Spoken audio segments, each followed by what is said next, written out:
Dokter jenius. Hutan kegelapan. Kau bisa menjadikan tanaman itu senjata yang ampuh buatmu. Dan kau bisa memanggilku kalau kau membutuhkanku. Ucapnya. Bagus. Sekarang kau ikut Xiao Tu. Bawa dia Xiao Tu. Kata Si Yue. Baik Yu Yue. Xiao Tu segera membawa pria itu menghilang dari pandangan. Setelah melihat para sahabatnya sehat kembali, mereka segera meneruskan perjalanan mereka. Feng Kui kembali menjadi burung kecil dan bergabung dengan Tiger di pundak Si Yue. Mereka meneruskan perjalanan mereka.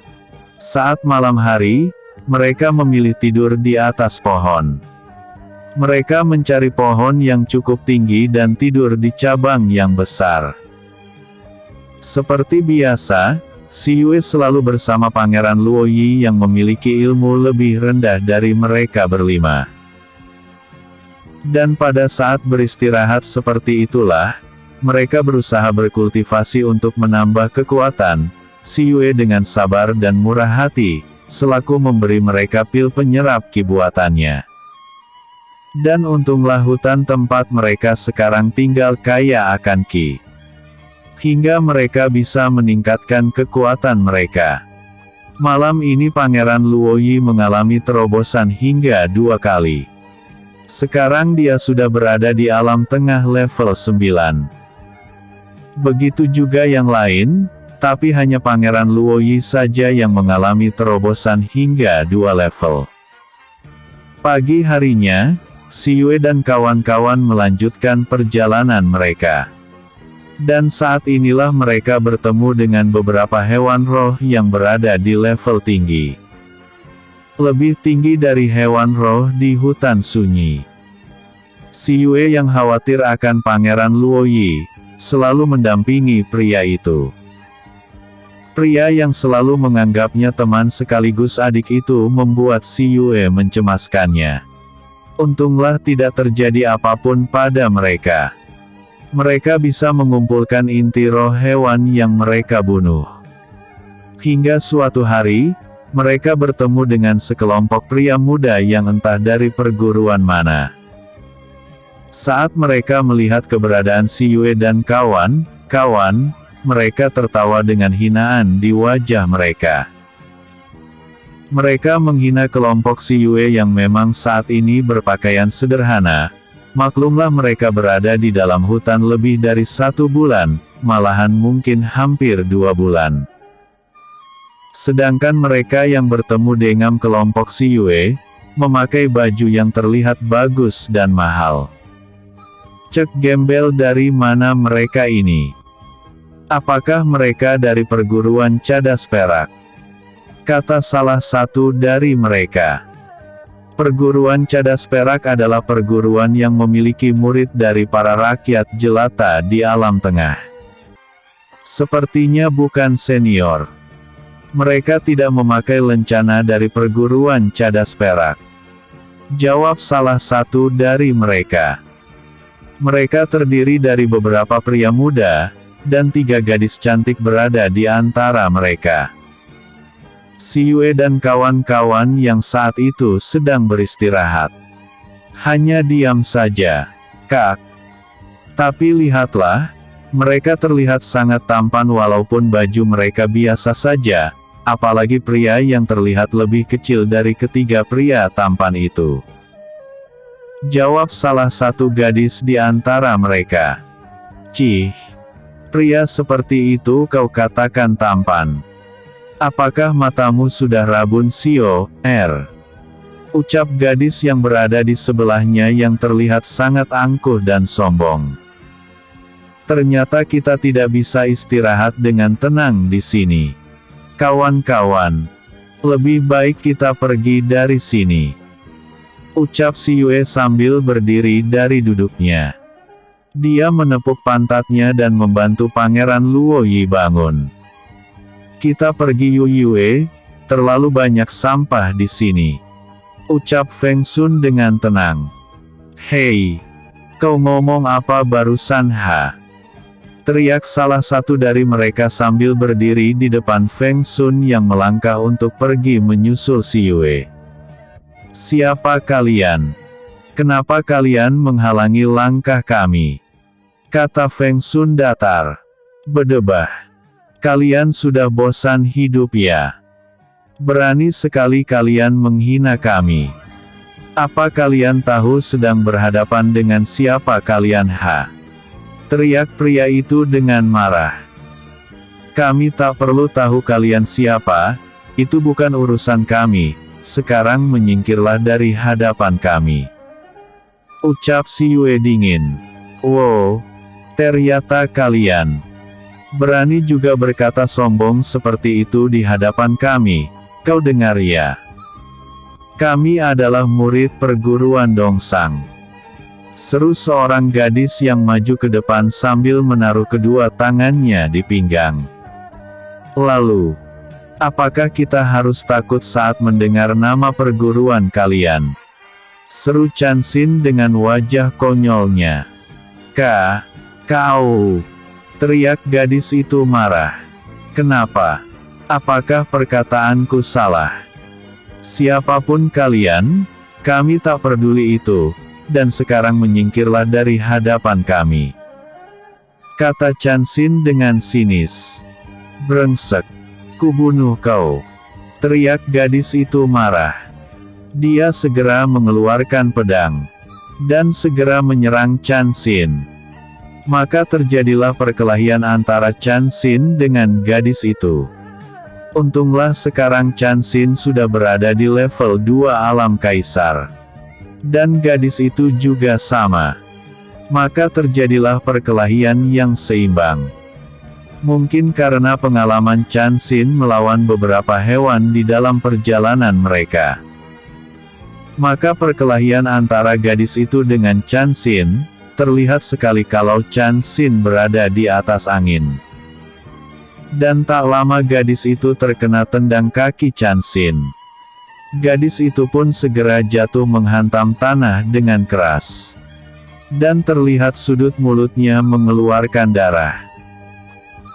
Melihat sang teman kalah, salah satu dari pria muda yang terlihat memiliki ilmu agak lumayan tinggi dan sepertinya memiliki kedudukan penting di rombongan itu, maju dan menghantam Chan Xin yang berdiri membelakangi pria itu. Karena si Yue melihat kalau pukulan itu sangat berbahaya bagi Chan Xin, si Yue yang berdiri agak jauh dari Chan Xin kaget. Untuk menolong Chan Xin, dia mengeluarkan cambuk cahayanya. Dengan tajam si Yue menghantam tangan yang akan menghantam kepala Chan Xin yang tak siap. Tentu saja ketika ada senjata datang menghantam, pria itu menarik pukulannya kembali. Dan menatap si Yue yang memegang cambuk cahaya dengan marah. "Kau berani sekali kau bermain belakang," serunya marah. "Apa? Kau bilang aku bermain belakang? Siapa yang bermain belakang di sini? Aku atau kau? Kau yang ingin memukul saudaraku yang tidak tahu dari arah belang atau aku yang memukulmu langsung di depanmu?" ucap si Yue dingin. "Kau!" serunya marah. "Dia bukan lawanmu, akulah lawanmu," kata si Yue lagi. Melihat cambuk aneh di tangan si Yue, murid dari perguruan Dongsang kaget. Dan cambuk itu pun tampak hilang. "Hahaha. Kau ingin melawanku? Kau tahu siapa aku?" ucap pria itu keras dengan nada menghina. "Siapa kau? Aku tak peduli, yang aku tahu kalian telah mengganggu kami. Tentu saja kami harus melawan. Apalagi kau ingin membunuh saudara kami," jawab si Yue. "Bedebah. Besar juga nyalimu. Baik, aku akan menolongmu memberi jalan kau menghadap Raja Neraka. Sekarang terimalah seranganku," teriaknya marah. Dia segera menyerang si Yue langsung dengan kekuatan besar. Dengan tenang si Yue mengelak dari serangan pria itu. Maka terjadilah pertarungan yang sangat sengit. Namun pria itu ternyata masih berada di alam kaisar akhir. Jarak kekuatan pria itu terlalu jauh dengan si Yue yang sekarang berada di alam inti tingkat 7. Setelah bermain sebentar, si Yue mulai mengeluarkan kekuatannya. Dengan keras dia memukul dada pria itu, hingga diterlempar jatuh menabrak sebuah pohon besar. Dia terjatuh dan memuntahkan seteguk darah segar. Melihat kakak senior mereka terjatuh dengan mudah, mereka segera berarti keras. "Kakak senior Zhang!" teriak mereka bersamaan saat melihat pria itu terjatuh dan memuntahkan darah segar. "Kau tidak apa-apa, Kak?" tanta salah satu gadis yang ada di kelompok itu. Pria yang bernama Yang hanya menggelengkan kepalanya. Mereka menatap si Yue dengan ketakutan. Ternyata pria itu adalah ketua kelompok dari mereka. "Rawat saudara kalian, kami tidak memiliki permasalahan dengan kalian, kalian sendirian yang mencari masalah," kata si Yue. Dia segera mengajak sahabatnya melanjutkan kembali perjalanan mereka, dengan diiringi tatapan kesal namun juga kagum. Mereka kagum melihat kalau ternyata di dalam tubuh kecil itu terdapat kekuatan yang cukup besar. Si Yue dan kawan-kawan melanjutkan kembali menuju alam tengah. Semakin dalam mereka menuju ke kedalaman hutan gelap, semakin dingin dan lembab keadaan hutan itu. Mereka pun sering bertemu dengan hewan yang memiliki kekuatan cukup tinggi. Hingga untuk mengalahkan seekor hewan roh, teman-teman si Yue harus membunuhnya berdua. Hanya si Yue saja yang dengan tenang menyelesaikan pekerjaannya sendiri. Sesekali Baizi akan keluar untuk berlatih atau sekedar bermain. Dia dengan senang hati berada di dekapan si Yue. Namun hari ini mungkin kesialan bagi kelompok si Yue. Saat mereka sedang berjalan dengan tenang tiba-tiba terdengar derap langkah yang terlalu banyak mendatangi mereka. "Yue, suara apa itu?" seru Chanxin dengan nada heran. "Entah," jawab si Yue. Mereka berhenti berjalan dan menatap ke arah suara yang terasa semakin dekat dengan mereka walau di siang hari. Hutan itu memiliki cahaya yang tidak terlalu terang. Semua itu karena kanopi yang terbentuk karena dedaunan pohon hutan terlalu lebat, hingga menutupi cahaya matahari masuk. Si Yue mendengar derap langkah semakin mendekat, juga patahan atau suara pohon yang roboh di kejauhan. Kini terasa tanah tempat mereka berpijak bergerak. "Ya dewa! Ada apa ini?" seru Chanxin cemas. "Kita balik dahulu. Kita menghindar walaupun belum tahu apa ini," jawab si Yue. Namun belum sempat mereka berjalan terasa samar debu mengepul mengganggu pernafasan mereka, serta getaran bumi yang semakin keras. "Gawat Yue! Sepertinya ini derap langkah binatang hutan ini. Sesuatu telah terjadi di sana," kata Xiao Tu yang ada di pundak si Yue. Sedangkan Feng Kui sudah terbang sejak tadi. Tiger pun juga mendongakkan kepalanya. "Yue, gawat! Beberapa hewan berkekuatan tinggi berlari menuju ke arah kita," seru Feng Kui yang sudah kembali. Dan benar saja getaran itu semakin dahsyat. "Kita kembali," seru si Yue. "Tidak ada waktu lagi Yue. Mereka sudah dekat dengan kita," seru Feng Kui. "Bawa temanmu masuk ke dalam ruang teratai Yue. Tidak ada waktu lagi, kalau kau tak ingin mereka mati," ucap Xiao Tu. "Kalian semua berpegangan tangan, apapun yang terjadi, jangan lepaskan," seru si Yue. "Ada apa Yue? Tanya Pangeran Luoyi yang sudah sejak tadi merasa takut dan cemas. Lakukan saja. Nanti akan aku jelaskan. Seru si Yue. Mereka segera melakukan apa yang diperintahkan si Yue. Saat itulah berpuluh hewan besar dan kuat berada di depan mereka. Merasakan takut dan hidup di ujung tanduk, mereka bingung apa yang mesti mereka lakukan. Namun tiba-tiba mereka merasakan cahaya menerpa wajah mereka. Karena silau dan kaget mereka memejamkan mata. Saat mereka membuka mata kembali, mereka jadi heran dan kaget. Keadaan yang semula temaram dan lembab kini tiba-tiba berubah. Mereka sekarang berada di tempat yang terang. Dan saat mereka melihat lebih jauh, ternyata mereka berada di padang rumput yang luas. Yue, di mana ini? Tanya Chanxin yang cerewet heran dan kagum. Benar Yue, di mana ini?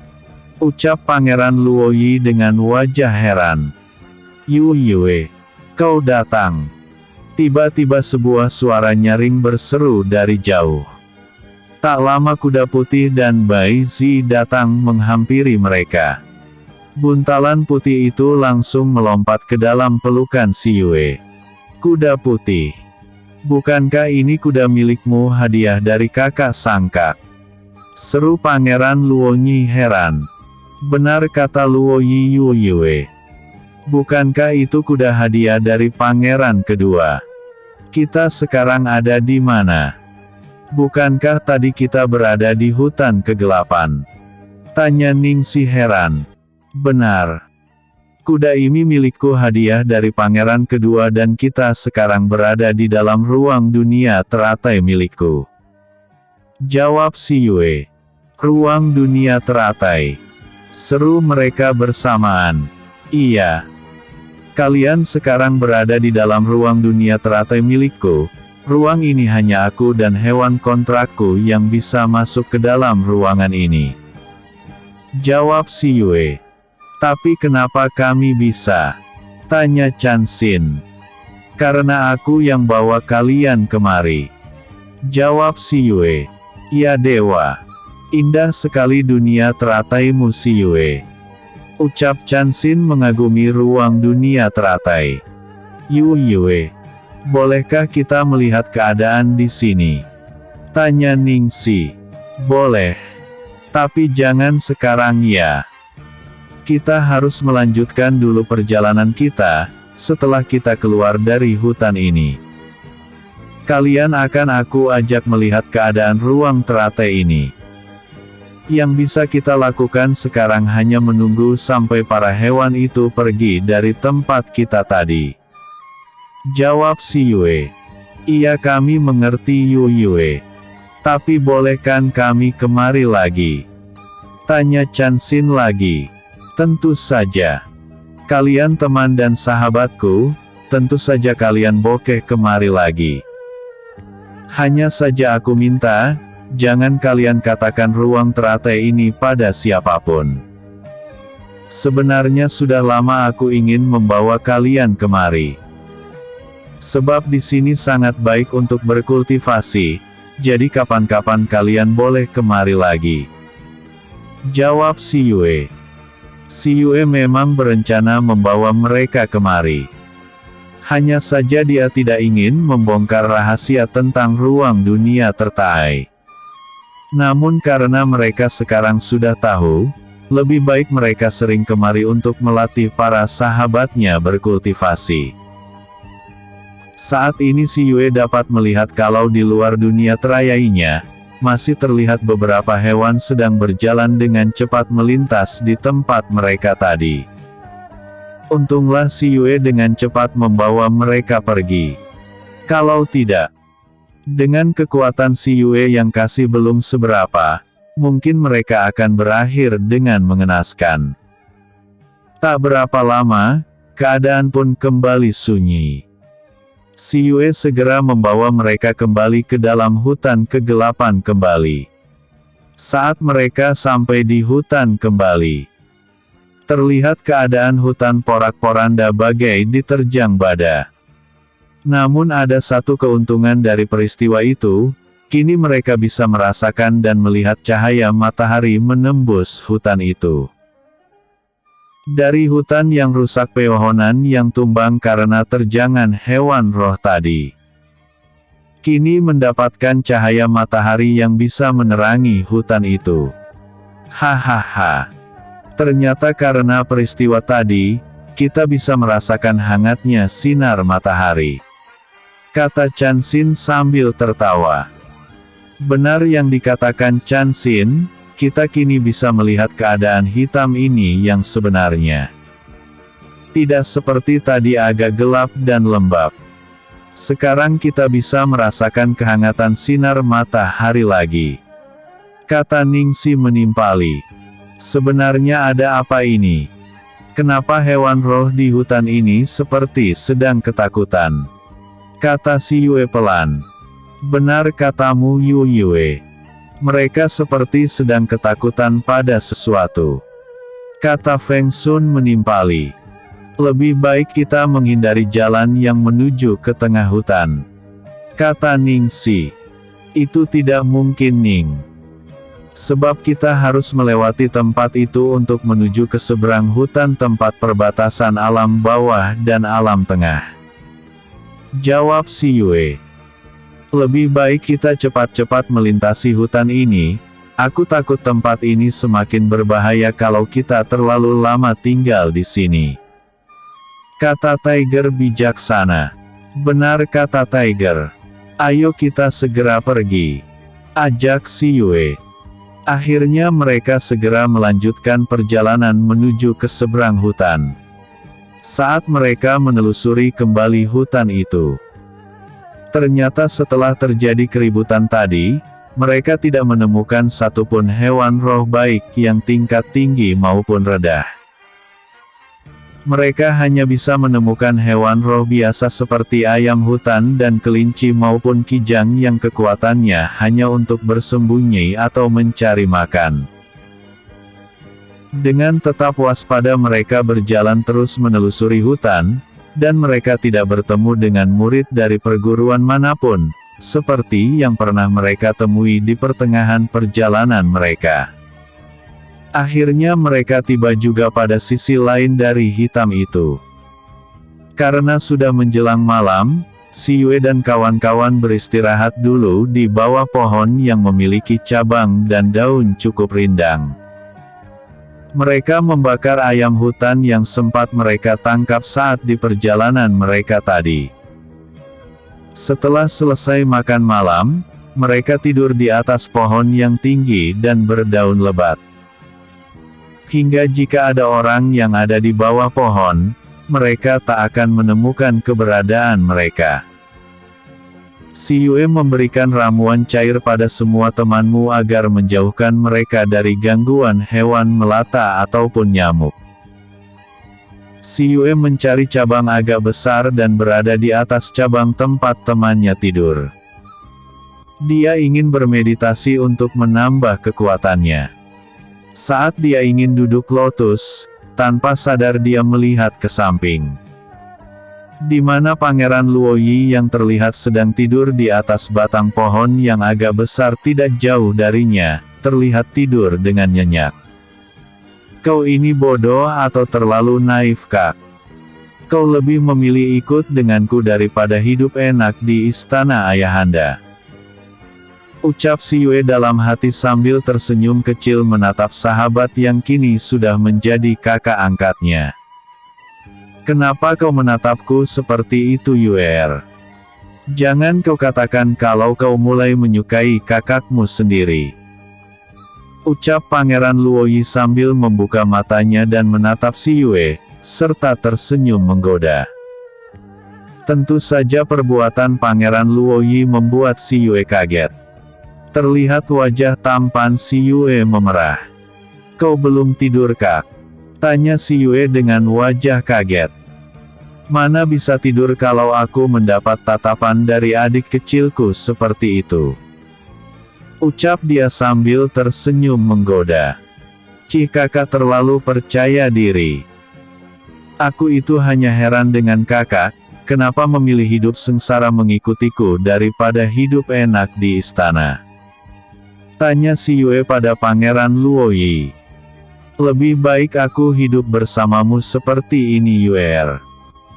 Hidup dengan orang yang sudah pasti menyayangiku seperti saudara, kakak, sahabat sepertimu. Daripada hidup dengan orang-orang yang penuh kepalsuan seperti selir Wen, selir ayahanda yang aku percaya. Dia terlihat sangat baik, perhatian dan sayang padaku. Nyatanya dialah orang yang dengan kejam telah meracuniku, dan ingin membunuhku. Di istana, aku tidak tahu yang mana orang yang tersenyum dengan ketulusan padaku atau hanya topeng belaka. Lebih baik aku hidup bersama kau dan mereka bertiga daripada hidup di dalam kerajaan yang penuh dengan kepalsuan. Ucap Pangeran Luoyi dengan wajah tenang. Apakah kau tidak merasa sedih jauh dari ayah dan bunda cukup lama? Sebab kita tak akan bisa menentukan, kapan kita bisa kembali pulang ke kerajaan Juhankak. Kata si Yue lagi. Tidak. Aku tidak akan pernah bersedih. Dan aku yakin akan keputusanku. Selama kau selalu bersamaku, Yue, maka aku tidak akan pernah menyesalinya. Jawab Pangeran Luoyi dengan yakin. Tentu saja, Kak. Sebagai adik mana mungkin aku akan meninggalkan dirimu sendiri. Mungkin aku baru tenang meninggalkanmu setelah kau mendapatkan gadis yang kau cintai. Jawab si Yue. Tidak. Walaupun aku sudah mendapatkan gadis yang aku cintai, aku tetap ingin selalu bersamamu. Ucap Pangeran Luoyi. Mana bisa, Kak? Apakah kau ingin aku menjadi obat nyamuk di antara kalian berdua? Seru si Yue sambil tertawa. Yue, kau mulai pandai menggodaku. Ucap Pangeran Luoyi kesal. Tidak, tidak. Aku tidak akan menggodamu lagi, ya sudah, ayo kita tidur, bukankah besok kita akan kembali melanjutkan perjalanan kita? Kata si Yue sambil berusaha menghentikan tawanya. Asal kau selalu ingat, Yue, kakak tidak akan pernah meninggalkan dirimu. Jika nanti ada gadis yang suka dengan kakak, dia juga harus bisa menyayangimu dengan tulus. Kalau tidak, aku tidak akan bisa mengorbankan dirimu demi dia, ingat itu, Yue. Kata Pangeran Luoyi lagi. Baiklah, Yue tahu itu. Kita istirahat. Sekarang kau tidurlah dulu. Aku masih ingin bermeditasi. Jawab si Yue. Dia merasakan kehangatan dalam hatinya saat mendengar ucapan Pangeran Luoyi. Walaupun semua itu belum tentu terjadi. Baik, Yue. Selamat malam. Ucapnya lalu dia mulai memejamkan matanya. Udahan dulu ya. Besok aku lanjut lagi, tolong yang gak suka cerita autor yang terlalu panjang, autor minta maaf.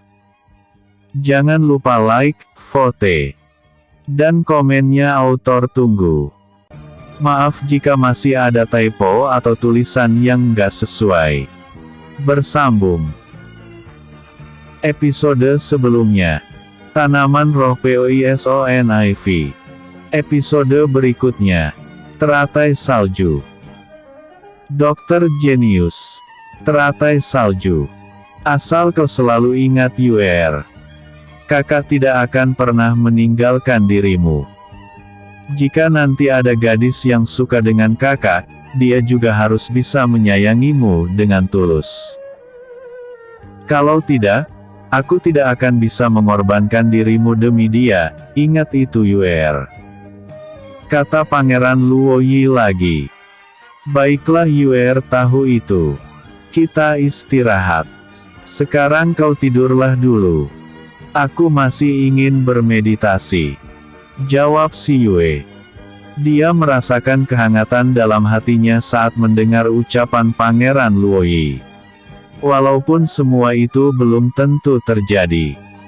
"Baik Yue, selamat malam," ucapnya lalu dia mulai memejamkan matanya. Keesokan harinya ketika matahari belum "Selamat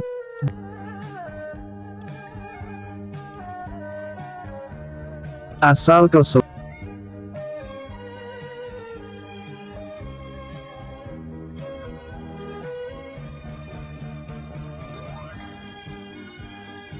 teratai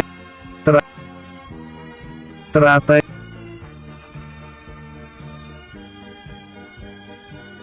dok dok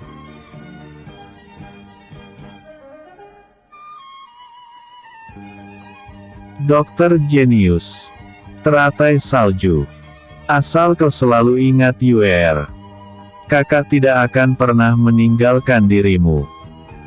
Jika nanti ada gadis yang suka dengan kakak, dia juga harus bisa menyayangimu dengan tulus. Kalau tidak, aku tidak akan bisa mengorbankan dirimu demi dia, ingat itu Yue," kata Pangeran Luoyi lagi. "Baiklah Yue tahu itu. Kita istirahat. Sekarang kau tidurlah dulu. Aku masih ingin bermeditasi," jawab si Yue. Dia merasakan kehangatan dalam hatinya saat mendengar ucapan Pangeran Luoyi. Walaupun semua itu belum tentu terjadi.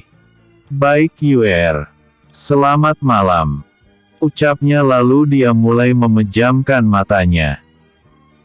Keesokan harinya ketika matahari belum muncul, si Yue telah menyudahi kultivasinya dan membuka matanya. Ketika dia ingin melompat turun, tiba-tiba dia dikejutkan dengan seorang pria yang datang bersama seekor rubah putih yang menemani dia entah mencari apa dia di bawah pohon. "Monsi, bukankah ini bekas orang yang sedang membakar sesuatu kan? Berarti tadi malam ada seseorang berada di tempat ini," serunya dengan wajah terlihat resah. Terdengar lolongan kecil dari rubah yang berdiri di dekatnya. "Tapi kenapa aku sekarang tidak bisa mendengar atau merasakan keberadaan mereka? Apakah mereka sudah pergi jauh?" ucapnya pelan. Terdengar kembali lolongan kecil dari si rubah. "Mungkin dia hewan kontrak pria itu. Lalu aku harus mencari mereka di mana? Pasti mereka baru kembali dari dalam hutan kegelapan ini. Ah, harus kemana lagi aku mencari mereka?" ucap pria muda itu resah. Pria itu seumuran si Yue. Hanya saja wajahnya yang kecil dan terlihat ramah itu, penuh dengan kesedihan. "Monsi, bagaimana kalau mereka tidak memiliki benda itu? Bagaimana ini Monsi, apakah kita akan kehilangan ibu?" kata pria itu dengan wajah sedih. Dan rubah yang bersama dia terlihat mengendus di udara seperti sedang mencium udara. "Kau sedang mencari apa?" tanya si Yue keluar dari balik pohon. Dia yang sejak tadi melihat tingkah pria itu akhirnya tak tahan dan menyapa. Mendengar teguran si Yue yang tiba-tiba keluar dari balik pohon membuat pria itu kaget. Dia melompat menghindar. "Siapa kau?" serunya kaget. "Seharusnya akulah yang bertanya padamu, siapa kau? Kau telah mengganggu tidurku," jawab si Yue tenang. "Ah, apakah kau orang yang kemarin kembali dari hutan kegelapan?"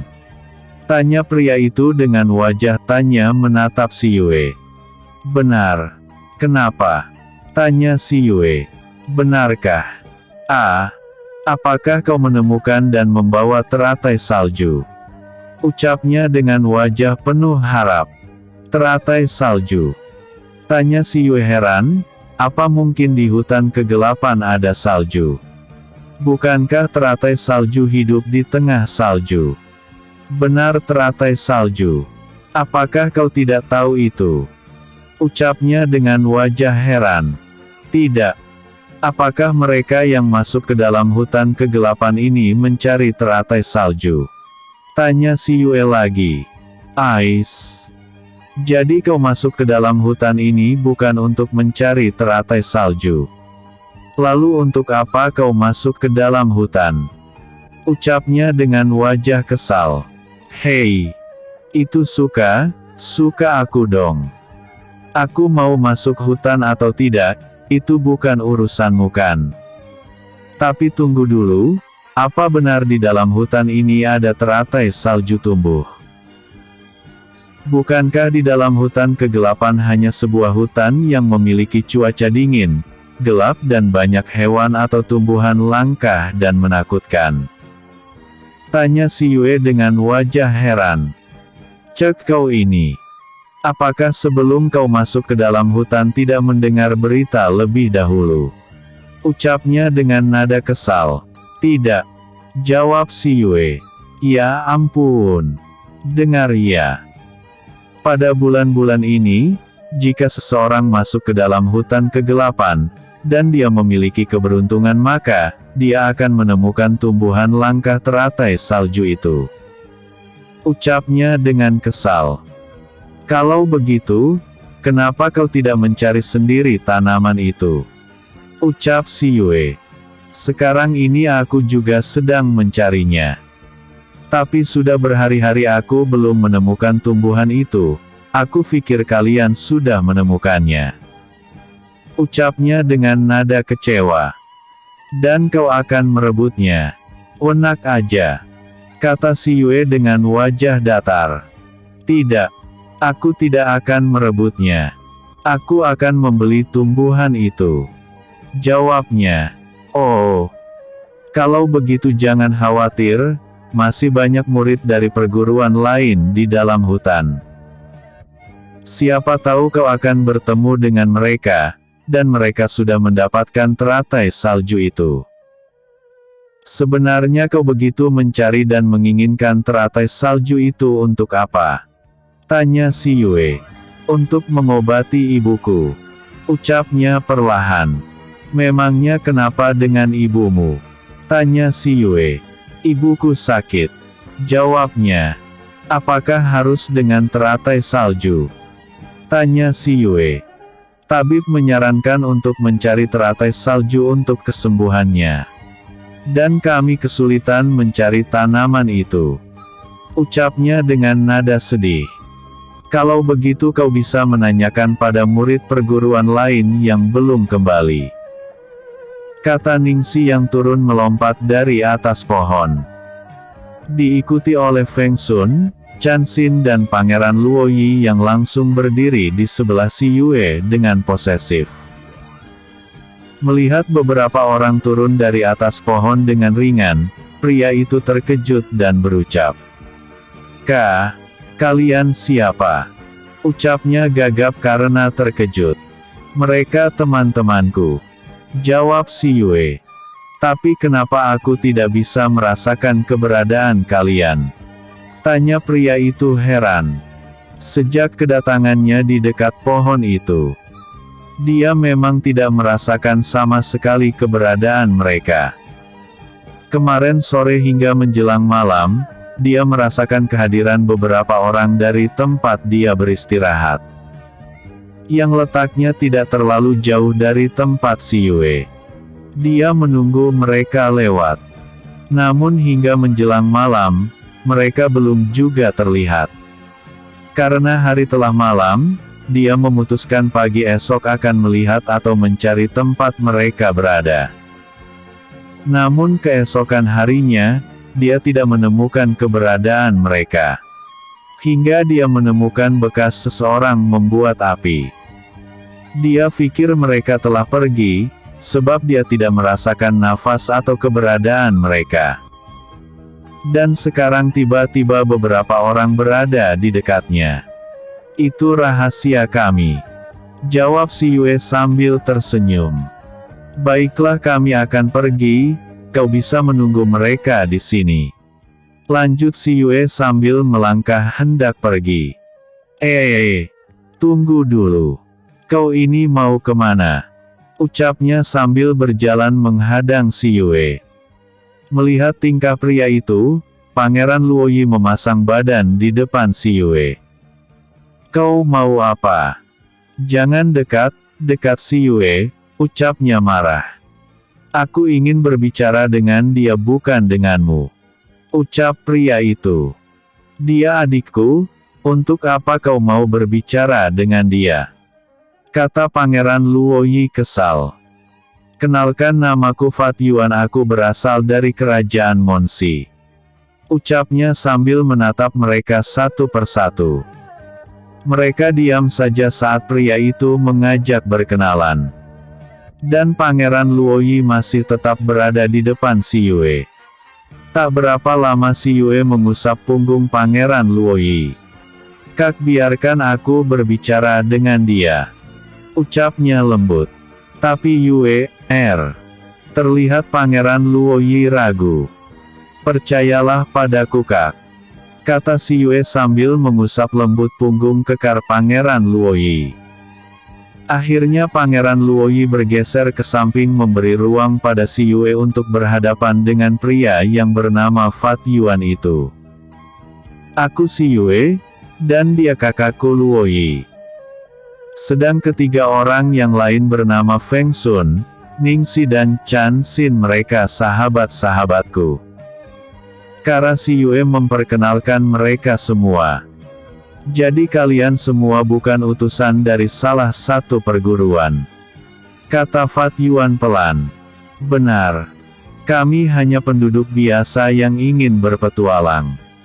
Jawab si Yue. Oh, aku pikir kalian salah satu dari mereka. Ucapnya dengan kecewa. Sebenarnya sakit apa ibumu? Tanya si Yue. Aku juga tidak tahu. Tabib hanya memberitahukan padaku, kalau aku ingin ibuku sembuh, aku harus mencari tanaman teratai salju. Kata Fat Yuan dengan wajah sedih. Di mana tempat tinggalmu? Tanya si Yue. Aku salah satu rakyat kerajaan Monsi. Kerajaan Monsi. Kata si Yue perlahan. Kerajaan itu berada di dataran alam tengah. Kata Feng Sun pelan. Mendengar ucapan Feng Sun, Fat Yuan melihat pada si Yue. Apakah kalian bukan penduduk alam tengah? Tanya Fat Yuan dengan wajah tanya. Benar. Kami bukan penduduk alam tengah, kami berasal dari kerajaan Juan di alam bawah. Jawab si Yue. Kalian dari alam bawah. Ucapnya kaget. Iya. Memangnya kenapa? Tanya si Yue heran. Ya dewa. Jadi kalian dari alam bawah. Kalau begitu tolong jangan kau katakan ini pada sembarang orang. Kata Fat Yuan dengan wajah cemas. Kenapa? Tanya si Yue heran. Kalau sampai orang mengetahui siapa kalian, mereka akan menghina kalian, malah kalian akan mengalami kekerasan fisik. Ucap Fat Yuan menjelaskan. Apakah mereka mampu? Kata Chan Xin menyela. Aku tahu kalian orang berilmu, tapi lebih baik kalian tidak menunjukkan identitas kalian lebih dahulu. Ucap Fat Yuan lagi. Benar kata saudara Fat Yuan. Kita jangan mengatakan pada orang lain kalau kita berasal dari alam bawah. Untuk mencegah masalah yang akan timbul. Kata si Yue. Bagaimana kalau kalian ikut denganku? Kalian bisa tinggal di rumahku, aku hanya tinggal berdua dengan ibuku. Ucapnya ramah. Bukankah ibumu sedang sakit? Tanya Ningxi. Ibuku akan sangat bahagia melihat aku membawa teman ke rumah. Ucapnya. Bagaimana pendapat kalian? Apakah kalian setuju dengan ajakannya? Tanya si Yue pada teman-temannya. Aku pikir ajakannya baik juga Yue. Bukankah kita belum mengerti keadaan alam tengah? Kata Feng Sun. Tidak salah ucapan Feng Sun. Sementara ini kita bisa tinggal di rumah Tuan Fat Yuan, sampai kita tahu arah yang kita tuju. Kata Pangeran Luoyi. Baiklah, karena semua temanku setuju maka kami akan ikut kau ke rumahmu. Kata Si Yue memutuskan. Kalau begitu ayo kita pulang. Ucapnya dengan riang. Tunggu dulu. Bukankah kau sedang mencari tanaman teratai salju? Tanya Si Yue. Aku yakin tidak akan bisa menemukan tumbuhan itu. Aku sudah berada di dalam hutan ini lebih dari 1 bulan, sudah beberapa orang yang kembali dari hutan ini. Namun tak satu pun yang menemukannya. Andai pun sudah ada yang mendapatkan, belum tentu mereka mau berbagi denganku. Walaupun aku membayar dengan mahal. Ucapnya sedih. Kalau begitu ayo kita keluar dari hutan ini. Ajak Si Yue. Mereka pun segera berjalan menuju jalan keluar dari hutan kegelapan. Mereka berjalan sambil berbincang. Namun tiba-tiba Si Yue merasa pergelangan tangannya terasa sangat dingin terutama lingkaran tato bunga teratai hitam. Ketika Si Yue melihat ke arah lukisan yang timbul di pergelangan tangannya, dia bisa melihat ada seberkas sinar yang memancar dari lukisan bunga teratai itu. Dan dia merasakan kalau tangannya seperti ada yang menarik ke arah sebelah kanan jalan menuju keluar hutan kegelapan. Xiao Tu, ada apa dengan lenganku? Ucap Si Yue di dalam pikirannya. Sepertinya ruang dunia teratai hitam merasakan kehadiran teratai salju Yue. Jawab Xiao Tu. Apa maksudmu? Tanya Si Yue kaget. Sebenarnya teratai salju merupakan bagian dari alam teratai ini Yue. Jawab Xiao Tu. Lalu kenapa dia berada di luar dari alam dunia teratai? Tanya Si Yue lagi. Nanti akan aku ceritakan padamu, sekarang kau ikuti dulu petunjuk dari ruang dunia teratai.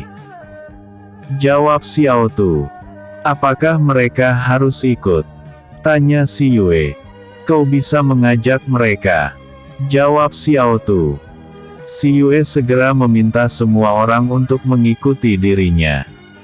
Dengan penuh tanda tanya mereka melangkah di belakang Si Yue. Mereka pun menelusuri jalan setapak sesuai dengan tarikan tangan Si Yue. Hingga mereka berada di depan sebuah goa. Goa. Seru mereka bersama. Xiao Tu. Apakah kami harus masuk ke dalam goa itu? Tanya Si Yue. Benar Yue. Dunia teratai mengajakmu masuk ke dalam goa itu. Jawab Xiao Tu. Akhirnya mereka masuk ke dalam goa itu. Ketika sampai di dalam gua, ternyata ruang di dalam gua tidak terlalu lebar. Namun cukup menampung mereka berenam. Si Yue mengeluarkan 2 batu cahaya dari ruang teratainya. Batu cahaya menerangi ruang di dalam goa. Setelah mendapat penerangan, terlihat kalau di dalam goa itu ada jalan masuk yang lebarnya cukup untuk 1 orang saja. Dengan rasa penasaran satu persatu mereka mulai masuk melalui jalan sempit di dalam goa kecil itu. Yang hanya bisa dilewat oleh 1 orang saja. Mereka bergantian masuk ke dalam celah itu. Dan ternyata celah tersebut cukup panjang. Yue.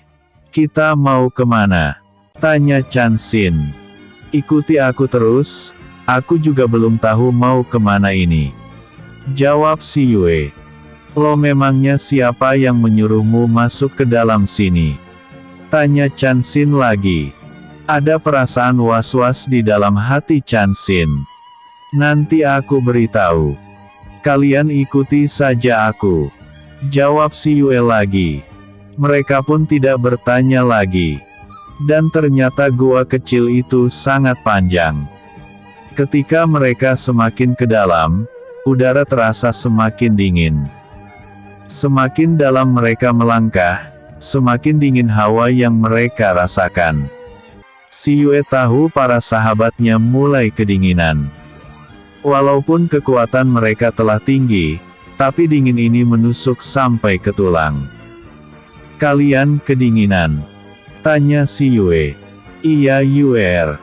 Semakin kita masuk ke dalam, semakin dingin udara yang kita rasakan," kata Pangeran Luoyi. Si Yue segera menyuruh Tiger dan Xiao Tu untuk mengambilkan baju hangat dari dalam ruang dunia dimensi. Tak lama si Yue mengeluarkan baju hangat untuk mereka berenam.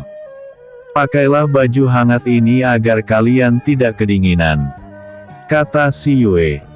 Mereka tanpa bicara langsung memakai baju hangat pemberian si Yue. Setelah itu mereka melanjutkan perjalanan mereka. "Memangnya kita mau kemana?" tanya Fak Yuan heran. "Kau ikut saja. Atau kau mau menunggu kami di luar goa?" kata Fang Sun pada Fak Yuan yang berada di belakangnya. "Tidak. Aku ikut kalian saja," jawab Fak Yuan dengan cepat. "Baguslah. Tapi jangan banyak bicara lagi," ucap Feng Sun. Mereka terus mengikuti langkah si Yue. Semakin lama, terasa suhu semakin dingin. Hingga lebih dari 1 jam kemudian, mereka melihat secercah sinar putih di kejauhan. Cahaya itu terlihat bersibar terang walau sangat kecil. Sepertinya lebih terang dari batu cahaya yang mereka dapatkan dari si Yue tadi. Batu cahaya hanya bisa menyinari ruangan itu tidak terlalu terang. Su Yue tidak berani menerangi goa terlalu banyak, dan saat cahaya dari jauh terlihat, mereka merasakan sedikit kegembiraan di dalam hati mereka masing-masing. Mungkinkah itu jalan keluarnya? Begitulah pikir hati mereka. Mereka terus berjalan menuju arah cahaya putih itu. Semakin lama cahaya semakin besar. Namun semakin mendekati cahaya, udara semakin dingin. Tak lama mereka semakin mendekati cahaya. Ternyata memang benar cahaya yang mereka tuju tadi berasal dari pintu keluar dari dalam goa itu. Setelah sampai di depan pintu goa, satu persatu mereka keluar. Namun betapa terkejutnya mereka. Ternyata mereka berada di kaki gunung bersalju. Di luar goa terdapat gunung yang tertutup lapisan salju yang menghasilkan hawa dingin di sekitarnya. Ya ampun Yue. Dari mana kau tahu kalau di sini ada gunung salju? Seru Chan Xin yang cerewet. Aku juga tidak tahu. Bukankah kita baru datang ke sini? Jawab si Yue. Yue. Aku kini juga merasakan keberadaan dari teratai salju. Seru Xiao Tu dalam pikiran si Yue. Mendengar ucapan Xiao Tu, si Yue kaget. Apa yang harus kita lakukan?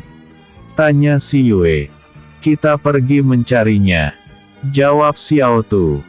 Apakah mereka harus ikut? Tanya si Yue. Tidak usah. Kasihan mereka kedinginan. Suruh mereka di sini dulu. Kita pergi ke atas. Jawab Xiao Tu. Akhirnya si Yue meminta mereka menunggu di goa itu, karena jika mereka ikut, takutnya mereka tidak kuat. Sebenarnya si Yue ingin membawa mereka ke dalam dunia teratai. Namun dikarenakan ada Fak Yuan, terpaksa si Yue meninggalkan mereka di dalam gua yang mereka lewati tadi. Dengan berat hati Pangeran Luoyi mengikuti perintah si Yue. Setelah mengeluarkan makanan kering dan memberikan pada mereka, si Yue segera pergi bersama ketiga hewan kontraknya. Dengan perasaan cemas Pangeran Luoyi melihat kepergian sang adik. Sedangkan si Yue sendiri segera berjalan melintasi hamparan salju yang cukup luas itu dengan kecepatan tinggi menuju ke arah gunung. Tak berapa lama mereka sampai di gunung yang saljunya semakin tebal. "Xiao Tu, apakah kau merasakan keberadaan teratai putih?" tanya si Yue. "Iya Yue. Aku semakin merasakan keberadaan teratai putih semakin dekat," jawab Xiao Tu. Si Yue merasakan kalau Tiger dan Feng Kui kedinginan. "Kalian berdua masuklah ke dalam ruang teratai," kata si Yue. "Tidak Yue. Biarkan kami bersamamu," jawab Tiger. "Tapi kalian kedinginan," kata si Yue. "Tidak. Ada baju hangatmu, kami juga merasakan hangat juga," kata Feng Kui yang sudah masuk ke dalam baju si Yue di bagian leher. Begitu juga dengan Tiger yang sudah bergelung di leher si Yue. "Baiklah.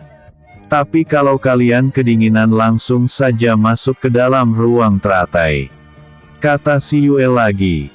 "Baik Yue," jawab mereka. Tiba-tiba Xiao Tu melompat dan berlari menuju ke balik sebuah gundukan salju yang membukit. Si Yue buru mengikuti. Sesampainya di balik gundukan salju, betapa terkejutnya si Yue ketika dia melihat beberapa teratai putih tumbuh di atas salju yang dingin. Teratai itu terlihat sangat indah.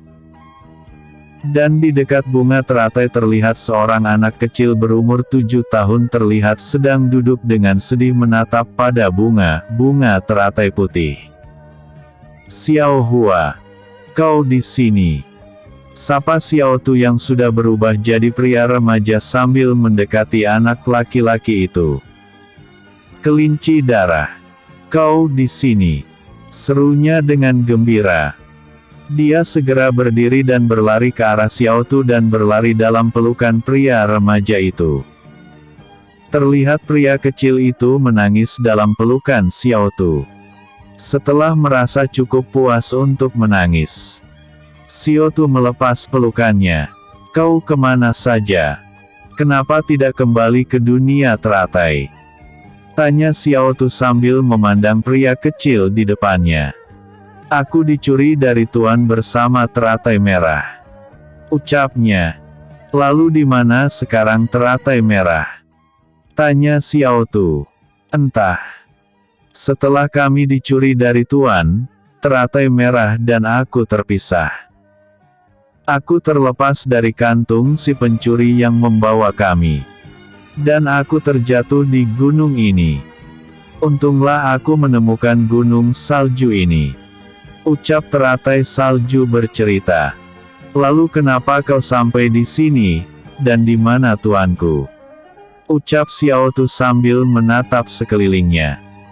Dia tertegun saat melihat ada pria muda dan tampan sedang berdiri di belakang Xiao Tu. Pria muda itu terlihat gagah walaupun terkesan agak feminin namun kekuatannya sangat terlihat nyata. Pria ini sangat tampan sekali, beda dengan masternya. "Dialah tuan kita sekarang Xiao Hua. Tuan kita terdahulu telah tiada," kata Xiao Tu. "Xiao Tu, benarkah dia tian kita?" tanya Xiao Hua sambil tertawa gembira. "Benar. Dia tuan kita sekarang," jawab Xiao Tu yang tahu hati Xiao Hua yang gembira melihat ketampanan si Yue. Xiao Hua memang sangat senang melihat kecantikan ataupun ketampanan. Memang diakui Xiao Tu, kalau si Yue adalah master mereka yang paling cantik saat menjadi wanita, dan tampan saat menyamar menjadi pria. "Apa kabar Xiao Hua?" sapa si Yue sambil tersenyum. "Tuan, kau master kami," ucapnya malu-malu. "Benar. Apakah kau suka?" tanya si Yue. "Suka. Suka sekali Tuan. Tuan sangat tampan, tapi kenapa aku merasakan bau seorang gadis?" ucap Xiao Tu. Karena tuan kita seorang gadis Xiao Hua. Jawab Xiao Tu. Ya ampun. Apa benar tuan? Ucapnya dengan gembira. Benar. Dan kau jangan memanggilku tuan, aku tidak suka. Panggil saja namaku Yu Yue. Jawab si Yue. Baiklah tuan. Ah maaf. Yu Yue? Aku akan memanggil tuanku Yu Yue saja. Hua sangat gembira mendapatkan master seorang gadis. Ucapnya bahagia. Ya sudah pertemanan kita lanjutkan lain hari. Sekarang ayo kita bawa bunga-bungamu itu ke dalam ruang dunia teratai. Kata si Yue. Akhirnya mereka segera memindahkan semua bunga milik Xiao Tu ke dalam dunia teratai bersama beberapa salju. Dan ternyata di dunia teratai ada daerah khusus untuk teratai salju. Sebuah daerah kecil penuh dengan salju. Setelah selesai, mereka segera kembali ke tempat para sahabat. Si Yue membawa bunga teratai kecil untuk diberikan pada Fak Yuan. Betapa bahagianya Fak Yuan ketika ada bunga teratai di tangan si Yue. Jadi kau pergi Radi untuk mengambil bunga ini? Tanya Fak Yuan. Benar. Ayo kita kembali dan menyembuhkan bundamu. Kata si Yue. Terlihat air mata mengalir di mata Fak Yuan. Dia tidak pernah menyangka orang yang baru dia kenal, begitu rela pergi mencari bunga teratai salju untuk dia. Terima kasih si Yue. Ucapnya sambil menangis. Sudah jangan menangis. Seorang teman tidak baik mengucapkan terima kasih pada temannya. Jawab si Yue sambil tersenyum dan menepuk bahu Fak Yuan pelan. Akhirnya mereka kembali untuk pergi ke rumah Fak Yuan. Udahan dulu ya. Jangan lupa like, vote, dan komennya aku tunggu. Bersambung. Episode sebelumnya. Hutan Kegelapan. Episode berikutnya. Fak Yuan.